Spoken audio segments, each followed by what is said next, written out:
माता की, भारत माता की, जय श्री राम, जय श्री राम, जय श्री राम, जय श्री राम। आज कृष्ण जन्माष्टमी के इस पावन अवसर पर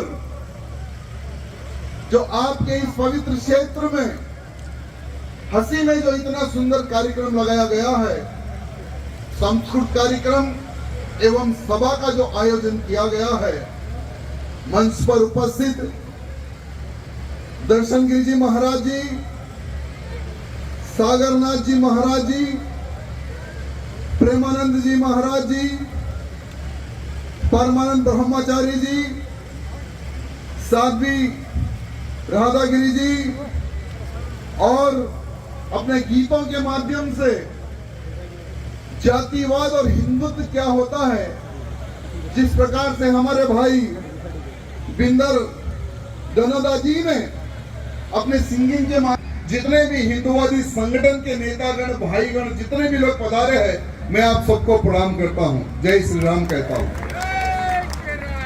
आज हरियाणा की इस धरती पर आपके बरसी में कृष्ण जन्माष्टमी के उपलक्ष्य में आपको मैं एक सौगंध दिलाने आया हूं। हमें आज के दिन ये सौगंध खाना है, भगवान श्री कृष्ण जी को साक्षी मानकर हमें आज ये सौगंध खाना है कि जब तक मैं जीवित रहूं, मेरे धर्म और मेरे देश की रक्षा करते आगे बढ़ो।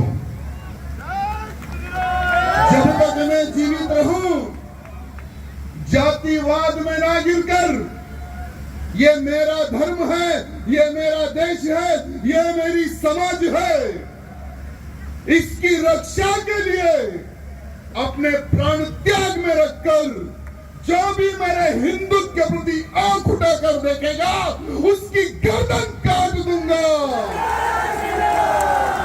ये सौगंध मैं आज आपको दिलाने आया हूं।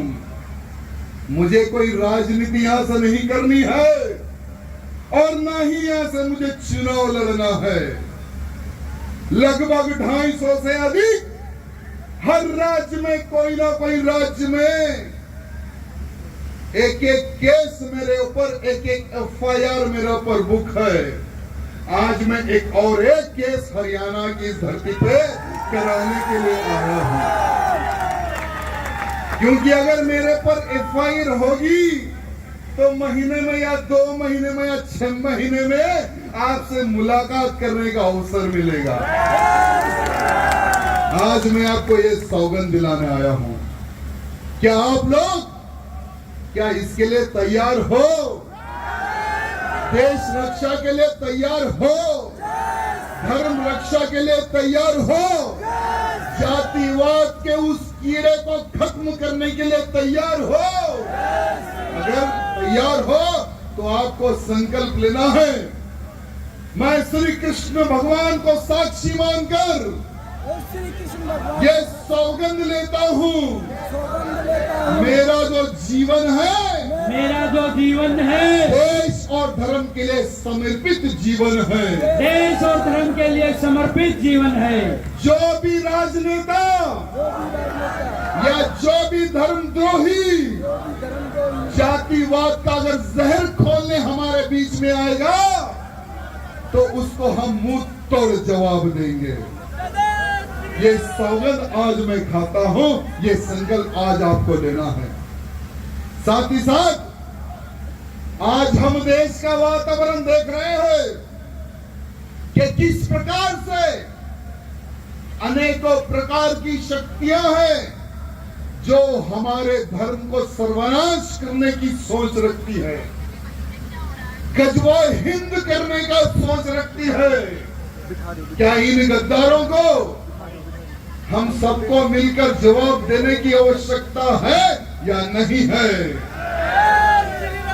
आज हम संकल्प लेते हैं कि जहां जहां पर हिंदुत्व के प्रति अगर हमारे हिंदुओं पर अत्याचार होगा तो मैं वहां पर उपस्थित रहकर मेरे धर्म की रक्षा करूंगा और मेरे हिंदुओं की रक्षा करूंगा।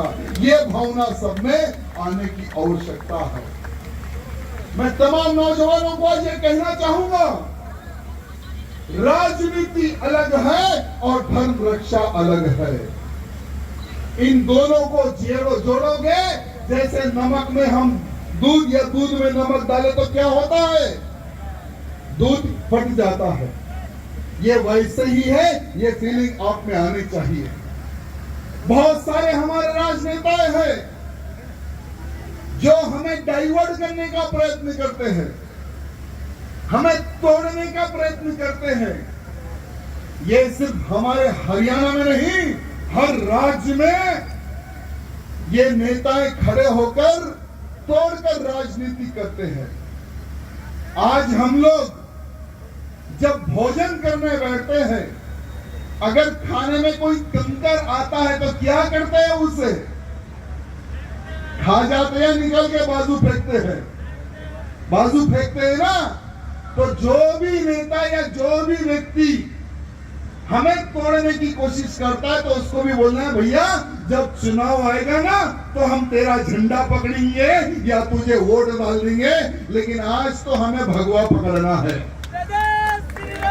आज तो हमें भगवे को बचाना है। अगर भगवा बचेगा तो मेरा परिवार बचेगा, भगवा बचेगा तो आने वाले समय में ये जो मेरा बच्चा है आज 4 साल का, 5 साल का, 10 साल का, ये आने वाले समय में गर्व से तिलक लगाकर घूम सकेगा। मुझे आज मेरे भगवे को बचाना है। अरे भगवे को झुकाने के लिए एक तरफ ये गोल टोपी वाले लगे हुए हैं, दूसरी तरफ ये ईसाई लोग लगे हुए हैं। क्या हम हमारे भगवे को झुकने देंगे क्या? नहीं। झुकने देंगे क्या? नहीं। लेकिन हमारे इस हरियाणा की पवित्र धरती पर, शूरवीरों की धरती पर ये साले गोल टोपी वाले सर उठा रहे हैं। अरे मेवात में, नूह में क्या हुआ, ये पूरे भारत का हिंदू देख रहा है कि किस तरह से हमारे नूह और मेवात में हमारी भगवा रैली पर इन जिहादियों ने गोलियों से, पत्थरों से, तलवारों से हमला किया। क्या हमारी ये आंखें क्या फूट गई है क्या? क्या हमें ये दिख रहा है या नहीं दिख रहा है? मैं आपसे पूछना चाहता हूं, कितने लोगों ने यहाँ पर देखा है कि नूह में गलत हुआ? ऐसे कितने लोग सोचते हैं गलत हुआ? आज इसी मंच पर एक हिंदू योद्धा कहूंगा मैं उसे, एक हिंदू योद्धा आया है जिसके पैर पर गोली लगी। आज उसका मान सम्मान हुआ, जिसने हिंदुत्व की रक्षा के लिए, भगवा की रक्षा के लिए अभिषेक ने 4 बसों में भरी हुई हमारी हिंदू महिलाओं की रक्षा की। अभिषेक ने यह देखा कि जिहादी आ रहे हैं बस पर हमला करने के लिए, तलवारों से बस को जलाने के लिए, लेकिन उस एक योद्धा ने छाती तान कर हमारी 4 बसों में भरी हुई उन बहनों की रक्षा करते करते अपने प्राणों का बलिदान दिया, वीर गति को प्राप्त हुआ। ऐसे अभिषेक को हमें प्रणाम करना है। अरे जीवन में कितने दिन जियोगे? कितने दिन जियोगे? 50 साल, 70 साल, 80 साल, 100 साल तक तुम जा नहीं सकोगे। 70 या 80 साल में तुम्हारा टिकट कट जाएगा, लेकिन जब तुम मरोगे, इस संसार को, इस समाज को, इस देश को, हिंदू धर्म को क्या देकर जाओगे? जब भगवान तुम्हें पूछेंगे तुमने पूर्व जन्म में बहुत अच्छे कार्य किए हैं, इसलिए तुम्हारे हमें एक जन्म दिया हिंदू धर्म में। हमने तुम्हें एक जन्म दिया हिंदू धर्म में। हिंदू धर्म में जब तुम पैदा हुए हो तो समाज के लिए, हिंदू समाज के लिए, देश के लिए तुमने क्या किया है? जब भगवान हिसाब पूछोगे तो क्या हिसाब बताओगे कि हे भगवान, मैं तो अच्छा खाया हूं, खूब पिया हूं, खूब सिगरेट या बीड़ी पिया हूं, मेरे परिवार की मैंने सेवा की है, ये की है, वो की है, बाद में मर गया, मैं ऊपर आ गया, तो भगवान क्या सोचेंगे? अरे मैं तो सोचा कि नेक्स्ट जन्म भी इसको मैं हिंदू धर्म में पैदा करूंगा, ये तो हिंदू धर्म के लायक नहीं, इसे कोई ना कीड़ा या मकोड़ा पैदा कर देंगे। भगवान हिसाब पूछते हैं। लेकिन जब मैं मरूंगा ना, आज नहीं तो कल मुझे मरना है, लेकिन तुमसे पहले ही मरूंगा, बेफिक्र रहो, क्योंकि जितने मेरे दोस्त हैं ना उतने ही मेरे दुश्मन हैं। लेकिन जब मैं मर के जाऊंगा तो भगवान को मैं गर्व से कह सकूंगा कि हे भगवान, मैंने मेरी धर्म की थोड़ी सी सेवा की है,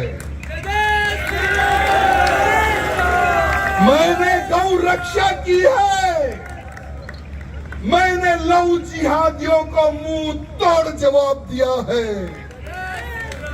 हिंदू विरोधियों को उनकी भाषा में जवाब दिया है। जब मेरा हिसाब किताब भगवान के पास होगा ना तो भगवान बोलेंगे चल भाई तू फिर जा नीचे, फिर तेरा जन्म होगा, तुझे फिर यही कार्य करना है। ये आपको मैं क्यों बता रहा हूं? क्योंकि कीड़े और मकोड़े की मौत मत मरो।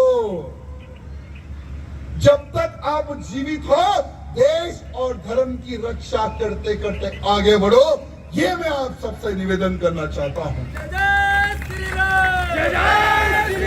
हमें किसी को मारना नहीं है, या ही हमें किसी को ललकारना है। अगर कोई सेकुलर इंसान इस सभा में बैठा हुआ है तो मेरी चीज को दूसरे वे में ना ले, क्योंकि सेकुलरिज्म क्या है मुझे पता नहीं, मुझे तो केवल हिंदुइज्म पता है। और हमारा सबका एक ही एक संकल्प है, भारत को हिंदू राष्ट्र बनाना। और कोई भी ताकत भारत को हिंदू राष्ट्र बनते हुए नहीं रोक सकेगी। अरे मेवात और नूह में क्या हुआ? जो जिहादी थे उन्होंने ये नहीं देखा कि ये गुर्जर है, ये वाल्मीकि है, ये राजपूत है। उन्होंने ये नहीं देखा, उन्होंने ये देखा कि ये हिंदू है, इसको मार देना चाहिए, इसको लूट लेना चाहिए।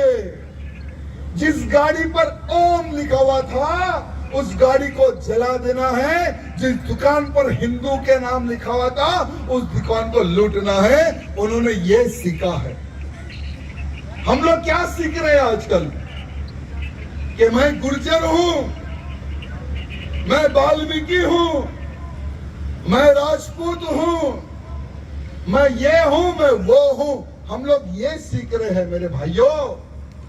आज हमें ये सीखने का नहीं है। अगर आप में से एक एक भी हिंदू भाई, एक एक भी हमारी हिंदू बहनें अगर हफ्ते में 1 घंटा, सिर्फ 1 घंटा अगर हमारा धर्म प्रचार करे तो मैं आने वाले समय में समझता हूं ये जो ग्राउंड है ना, ये ग्राउंड भी कम पड़ जाएगा।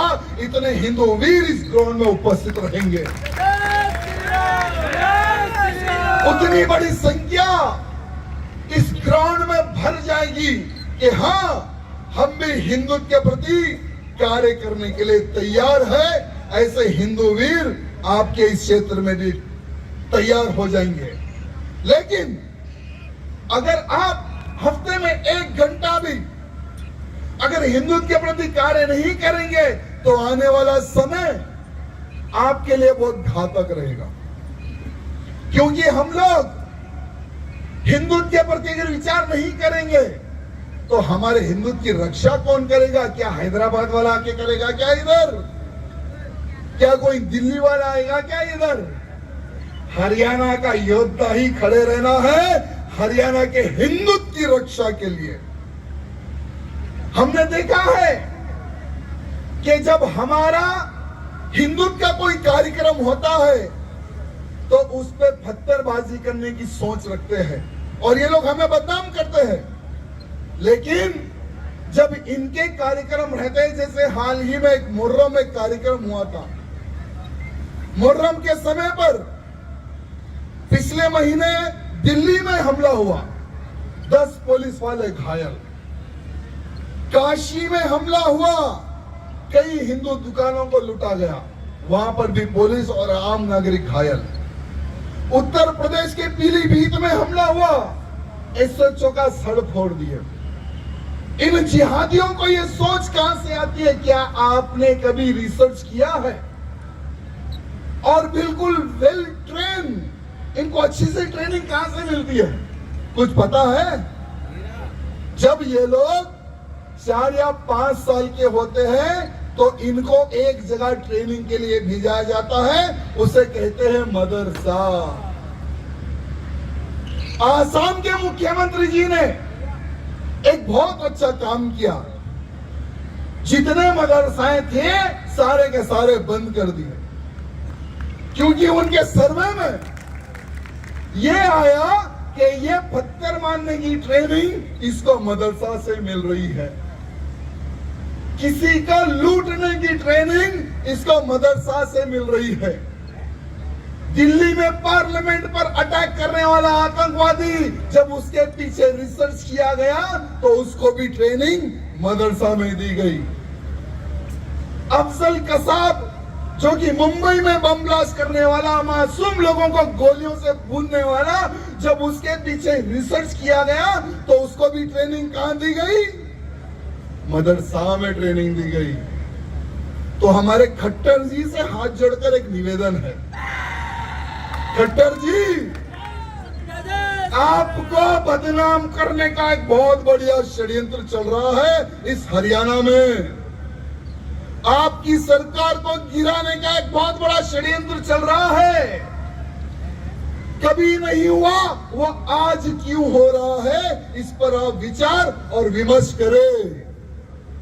तुरंत योगी जी से एक मीटिंग करें। खट्टर जी, आपको हम आने वाले समय में भी मुख्यमंत्री देखना चाहते हैं। आप भी देखना चाहते हो ना? अगर आने वाले समय में भी आपको ये जनता मुख्यमंत्री देखना चाहती है तो एक मीटिंग योगी बाबा जी से कर ले। योगी बाबा जी ने जो पैटर्न उत्तर प्रदेश में लेकर आया है, जो स्टाइल, फोड़ने का स्टाइल जो उत्तर प्रदेश में लेकर आया है, आज वही स्टाइल हमारे हरियाणा में हो सकता है। पता है ना वहां की पुलिस क्या बोलती है गर्व से? मेरा उत्तर प्रदेश का हाल ही में एक दौरा था, लखनऊ का, वहां से अलीगढ़, वहां एक कार्यक्रम था, तो बहुत सारे पुलिस वाले आ गए मेरे से मिलने के लिए। मैंने पूछा कि अब आपको कैसा लगता है? तो पुलिस के मित्रों ने कहा कि अब हम सीना ठोक कर बोल सकते हैं कि रियल में हम पुलिस हैं। हमें आतंकवादियों के पिछवाड़े पर गोली मारने में मजा आता है, हमें लव जिहादियों को ठोकने में मजा आता है, हमें जो हमारी महिलाओं के ऊपर बुरी नजर डालता था, बलात्कार करता था, उनको 72 हूरों के पास भिजाने में मजा आता है। ये आज उत्तर प्रदेश की पुलिस कह रही है, तो सोचो वहां का हिंदू क्या कह रहा होगा। तो हमारे मुख्यमंत्री जी जो योगी आदित्यनाथ, जो हमारे बाबा है, उनका पैटर्न हमारे इस हरियाणा में आज हो सकता है। थोड़ा थोड़ा हमारे खट्टर जी जा रहे वो रास्ते पर। हमने देखा है कि अब हमारे खट्टर जी भी बुलडोजर लेकर निकल गए, लेकिन एक दो बुलडोजर से काम नहीं आएगा, कुछ और बुलडोजरों की आवश्यकता है या नहीं है? मैं आपको आज एक बात पूछना चाहूंगा, अगर हम एक होकर जो हम हरियाणा में चाहते हैं, अगर वो सरकार को बताएंगे ना, चाहे वो किसकी भी सरकार क्यों ना हो, हमारे सामने उसको झुकना पड़ेगा। झुकना पड़ेगा या नहीं? झुकना पड़ेगा या नहीं? पक्का है ना?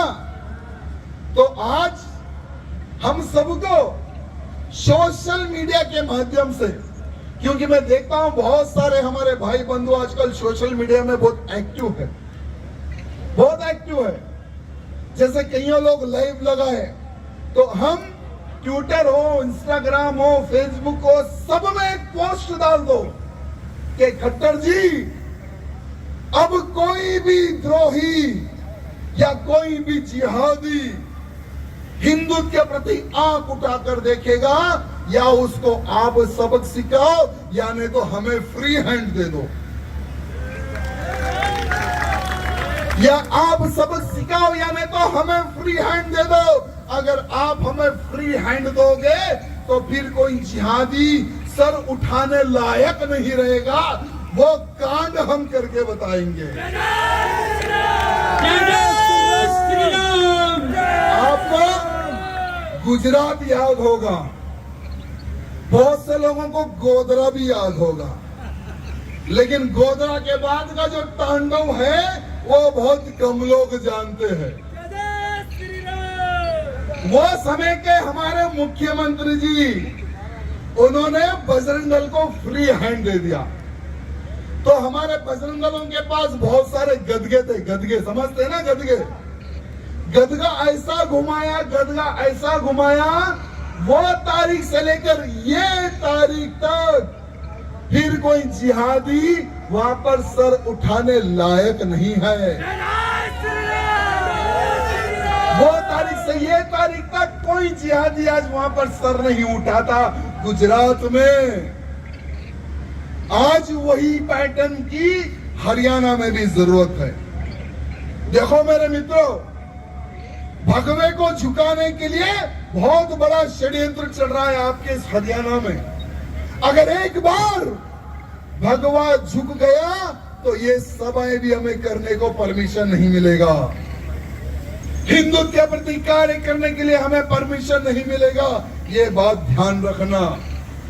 जहां जहां पर हिंदू संगठित रहे वहां पर कोई भी बाल का बाका नहीं उखाड़ सकता। ये बात ध्यान रखना। यहाँ पर कितने लोग हैं कि मैं हैदराबाद आया हूं? कितने लोग हैं यहाँ पर? हाथ उठाइए। 1 2 3 4 5 6 7 8। हमारे नवीन जी भी आए थे हैदराबाद। बहुत सारी कम संख्या में हैदराबाद आए, लेकिन सोशल मीडिया के माध्यम से कितने लोगों ने रामनवमी शोभा यात्रा देखी बताइए? बहुत सारे लोगों ने। लेकिन हमारी माताएं बहनें, आप भी एक बार सर्च कर लेना हैदराबाद की श्री रामनवमी, यूट्यूब के माध्यम से सर्च कर लेना।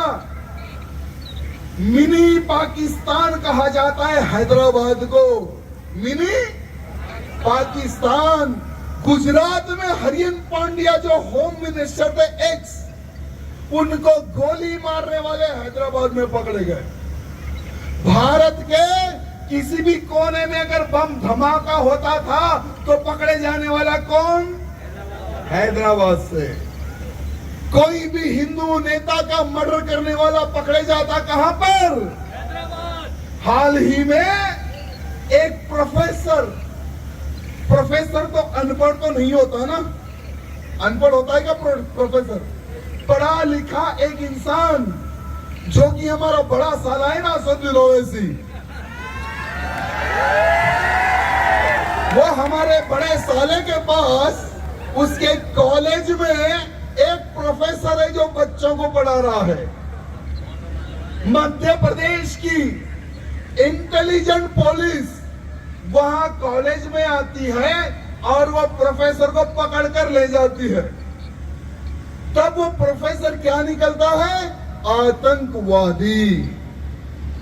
उसके साथ में और 6 लोगों को पकड़ते हैं, जिसमें एक इंजीनियर है, एक ऑटो मैकेनिक है। पढ़े लिखे आतंकवादियों का निर्माण हो रहा है। 6 के 6 आतंकवादी पूरे के पूरे शिक्षित थे जो पकड़े गए।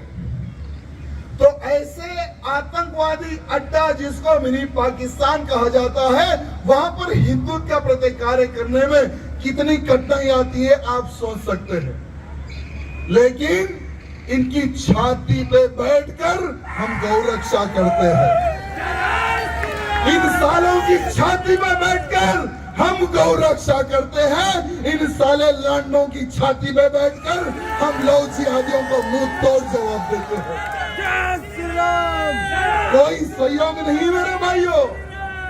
बहुत सारे, जैसे मैं कार्यकर्ताओं से मिला था सवेरे, मैंने पूछा कि आप हिंदुत्व के प्रति क्या कार्य करते हो? कि भैया हमें तो सहयोग ही नहीं मिलता, हमें तो कोई नेता सपोर्ट ही नहीं करता। तो मैंने कहा कि चूड़ी पहन के घर में बैठ जा। हैदराबाद में कोई सहयोग नहीं करता है हमें, ना फाइनेंशियली, ना फिजिकली, ना अपने लोग, ना पुलिस, ना सरकार, सब विरोध में है वहां पर, सबके सब विरोध में। हाल ही में 70 पे 7 दिन मुझे जेल में डाला गया। कितने दिन? 70 पे 7 दिन जेल में रखा गया। उन्होंने सोचा कि इसको हम जेल में डालेंगे तो डर जाएगा, लेकिन उनको राजा सिंह की हिस्ट्री पता नहीं थी, बेचारे नए नए आए थे ना। 2004 में 3 महीने के लिए अंदर था मैं। 2004 में 3 महीने के लिए अंदर था। फिर 1 साल थोड़ा बाहर आकर आराम करा। फिर सोचा अरे यार बस नहीं हुआ, फिर एक बार जाएंगे। फिर 2005 में 6 महीने चले गए अंदर। फिर सोचा कि नहीं थोड़ा और काम कर लेंगे। फिर 2010 में जाने का अवसर मिला, 45 डेज, यानी कंटिन्यू जेल यात्रा है हमारी। तो जब पुलिस ने सोचा कि ये बार बार जेल को क्यों गया, तो उन्होंने पता लगाया तो मुंह खोलकर बैठ गए। क्योंकि 2004 में एक भाई ऊपर पहुंचा दिए थे हम लोग 72 हुरों के पास। फिर 2005 में 2 को पहुंचा दिए 72 हुरों के पास। और वो कंटिन्यूएशन चला। वो लोग जब देखे यार ये तो क्रिमिनल बहुत खतरनाक है, क्रिमिनल बहुत खतरनाक है, चलो इसको गुंडा एक्ट डालकर 1 साल के लिए अंदर भेज देंगे। हमने किसी आका को हमने सबक सिखाया था। आका माने समझ सकते हैं आप लोग कि इनके आका की हिस्ट्री क्या है, वो हमने बताई। तो इनको नाराज हो गए लोग, तो सारे केसेस इकट्ठा करके 1 साल के लिए सोच कर ये लोग अंदर भी जाए। लेकिन आप सबका आशीर्वाद था, 70 पे 7 दिन में अपन बाहर आ गए। तो ये सोचे कि चलो 70 पे 7 दिन अंदर गए, बीजेपी ने इनको सस्पेंड कर दिया, अब ये हिंदुत्व के प्रति बात नहीं करेंगे। तो ये गधों को पता नहीं कि राजनीति बाद में, हिंदुत्व पहले हमारे लिए। अरे राजनीति क्या है? एक सेवा है। जब तक जनता खुश तब तक कुर्सी सेफ। जब जनता खुश नहीं तो कुर्सी गई भाड़े में। कई ऐसे विधायक होंगे जो बेचारे 100 होंगे जो इधर उधर बैठे होंगे, लेकिन उन तमाम विधायकों को मैं ये एडवाइस देना चाहूंगा कि जब तुम हिंदुत्व की बात करते हो तो स्टैंड पे खड़ा रहो। जो भी विधायक हो, जो भी सांसद हो, अगर हिंदुत्व के प्रति कार्य करते आगे जाता है ना, उसको कोई ताकत हरा नहीं सकती। अब 2024 का चुनाव आ रहा है। 2024 का जब चुनाव आ रहा है तो आप लोगों से एक निवेदन है, जो भी सांसद आपके पास आएगा वोट मांगने के लिए, उस सांसद को ये कहना कि अब बहुत हो गया बेटा। जब 50 से अधिक इस्लामिक देश हो सकते हैं, 150 से अधिक ईसाई देश हो सकते हैं, तो 100 करोड़ 100 करोड़ मेरे भारत देश में हिंदू है, तो मेरा भारत देश हिंदू राष्ट्र क्यों ना घोषित हो। इसके लिए पार्लियामेंट में तुम्हें आवाज उठाना है। ये सौगंध उसको या हमारी भागवत गीता पे हाथ रख के खिलाओ, या नहीं तो आपके किसी मंदिर क्षेत्र में ले जाकर मंदिर में सौगंध दिलाओ, लेकिन उसका वीडियो सेशन बरोबर करना, उसका वीडियो बरोबर निकालना। तो अगर भारत में अगर ऐसे 200 सांसद हमारे अगर संकल्प लेकर अगर पार्लियामेंट में जाते हैं, 200 के 200 अगर खड़े होकर आवाज लगाते हैं कि हमारा भारत देश हिंदू राष्ट्र घोषित हो, तो कोई भी ताकत हिंदू राष्ट्र बनते नहीं रोक सकती मेरे भाइयों, कोई भी ताकत।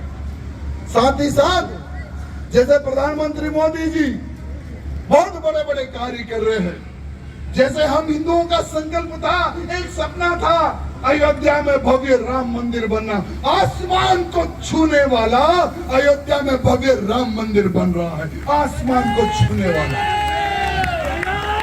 अरे अयोध्या तो एक झांकी है, काशी मथुरा अभी काशी का भी कार्य चल रहा है, ज्ञान वापी मंदिर का सर्वे चल रहा है।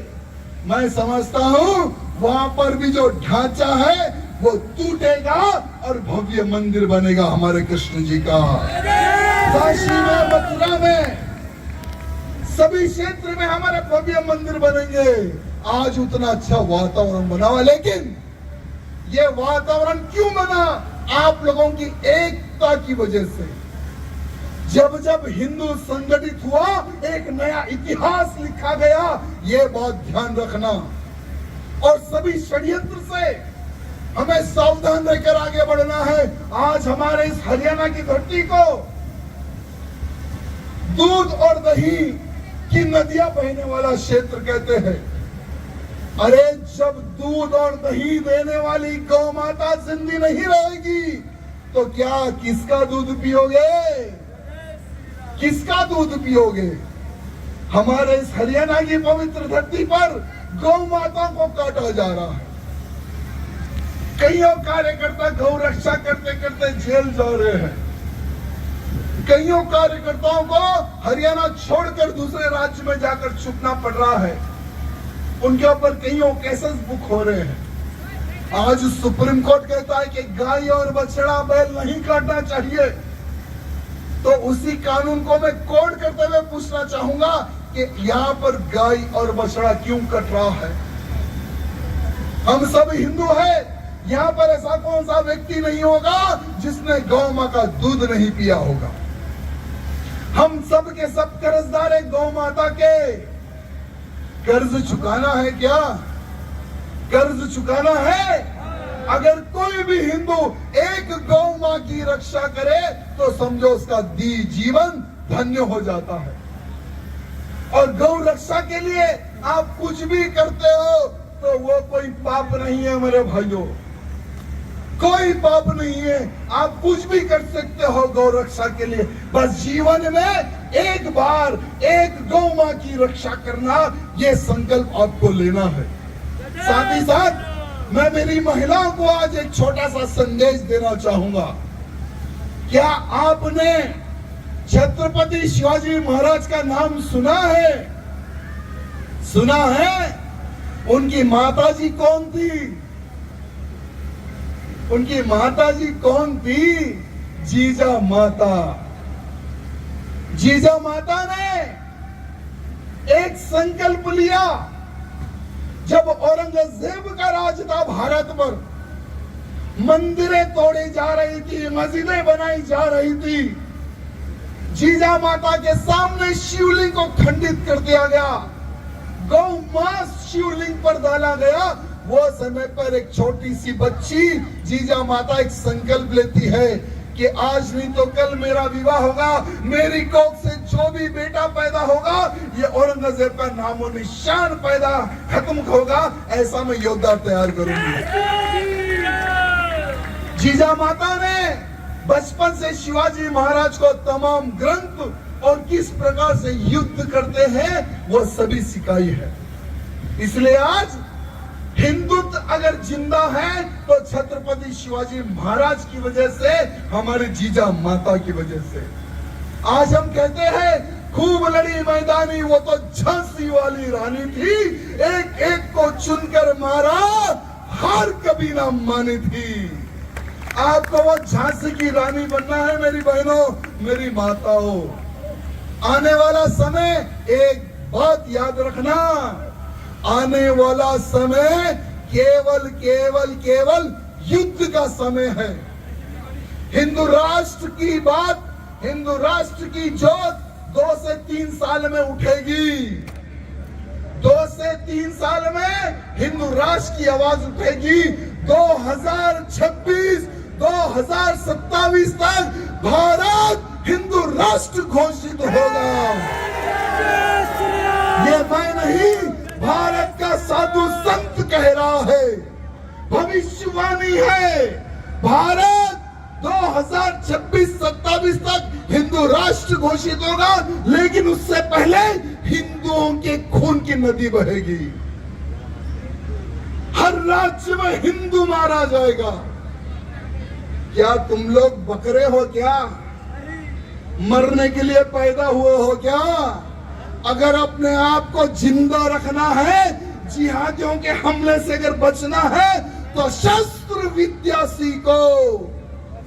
आज एक संत एक बंदूक लेकर घूम सकता है धर्म की रक्षा के लिए, तो आप लोगों को भी मैं कहना चाहूंगा कि अपनी रक्षा के लिए, समाज की रक्षा के लिए शस्त्र विद्या सीखो, किसी को मारने के लिए नहीं। अगर कोई आतंकवादी आपको मारने के लिए आएगा तो वो साला जिंदा ना जाना पाए, यह बात ध्यान रखना। और अब सबसे मैं ये निवेदन करना चाहूंगा आखिरी में कि आने वाले समय में मैं फिर से एक बार आपके हरियाणा में आऊंगा, लेकिन सभा ऐसी जगह ना हो, सभा वैसी जगह हो जहां पे ये साले गोल टोपी वाले भी हमारी बात सुने। अरे दुश्मन को पता भी चले कि उनका बाप आया है। अरे यहाँ तो मेरे भाई है, इनको मैं कितना भी बोलूं मजा तो आएगा। अरे डबल मजा जब आएगा जब दुश्मन भी हमारी बात सुनेगा।